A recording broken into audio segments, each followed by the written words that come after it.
So the question is, how are you a Jew and you believe in Jesus? Let's answer that. But we must begin with definitions. In 2 Kings chapter 16, verse 6, it says the Jews for the first time. In 2 Kings 17:18, it says, there was none left but the tribe of Judah only.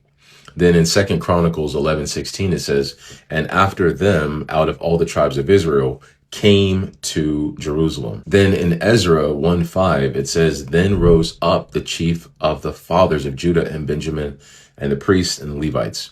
So the Jews, meaning Judah, Benjamin, and the Levites in the land, that's what the term became over time. Now, fast forwarding to what we call the first century.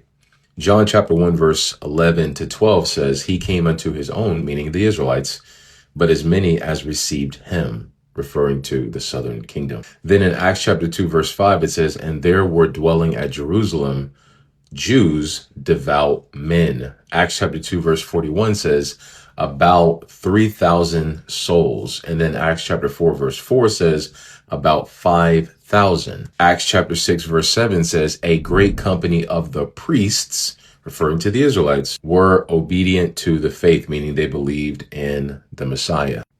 Moreover, Acts chapter 21, verse 20 says, how many thousands of Jews there are which believe, referring to the southern kingdom, stand in context. Romans chapter 11, verse 1 says, God hath not cast away his people, referring to the Israelites. Romans chapter 11, verse 5 says, a remnant according to the election of grace. That's very important. And during the Maccabean period, 1 Maccabees chapter 2, verse 41 through 48 says, whosoever would not do according to the commandment of the king, they slew, and they recovered the law out of the hands of the Gentiles, meaning non-Israelites. So again, how are you a Jew and believe in Jesus? Because in the first century, thousands of my ancestors did too. Shalom.